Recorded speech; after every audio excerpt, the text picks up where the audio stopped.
Luke chapter 14. Jesus heals the sick and teaches more parables. As events happened, Jesus proceeded and entered the residence of one of the leading Pharisees to eat bread on Sabbath day. One Sabbath day. The people came and observed as thoroughly as possible. And behold, a sick man came to Jesus, his arms and legs all inflamed.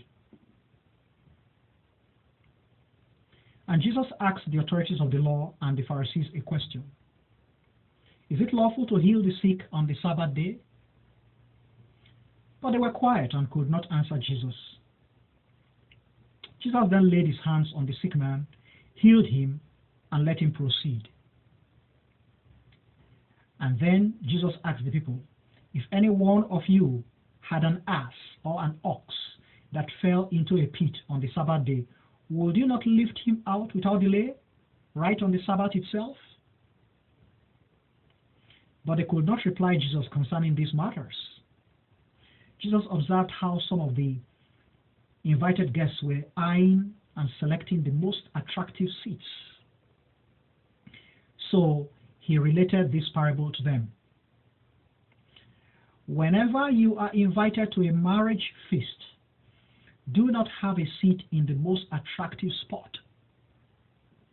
It could be that another person more dignified than you has been invited. And the host of the ceremony who invited you and him approaches you and says, you have to leave this spot for the special dignitary. And now you proceed embarrassed, looking for the least attractive spot. But when you are invited to feasts like this, proceed and have a seat in the least attractive spot, so that when the host of the ceremony who invited you approaches you, he may say, my friend, arise, come to an attractive spot. And now you will have honor before all the guests who are seated at the table likewise. For anyone who exalts himself will surely be humbled, and he who humbles himself will sure enough be exalted. Then Jesus told his hosts who invited him, when you invite people to a lunch or a dinner, do not invite your best friends, your dear brothers, your close kindred, nor your affluent neighbors, for they will likewise invite you back and you will be repaid. But when you celebrate a feast and consider invitations, do invite the poor, the crippled, the lame, and the blind. And you will be greatly blessed, because they cannot repay you what they owe you. But God will surely repay you at the resurrection of the righteous. One of those who was seated at the table with Jesus heard these words and told Jesus, how happy is he who shall enjoy bread at the great feast in the monarchy of the Lord God. And Jesus told him, once a man celebrated a grand feast and invited a multitude. And he sent his special envoy at the time of the feast to tell the guests who had been invited, you may now come, for everything is ready and decent. But all the guests started giving excuses, one after the other. The first guest told the envoy, I have purchased a piece of land and must go there and inspect it.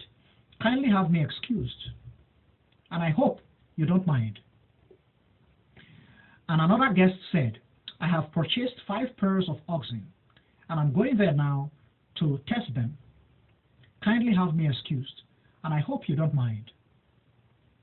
Even another guest said, I have just wedded, and as such, I cannot possibly come.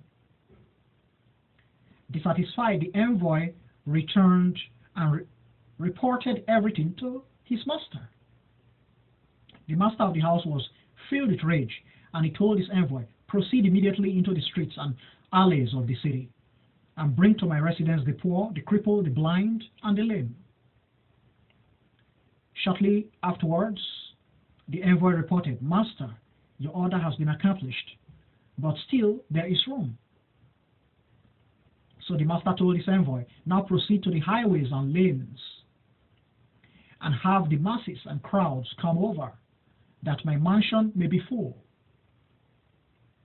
For I tell you that none of those guests who were initially invited will taste my feast.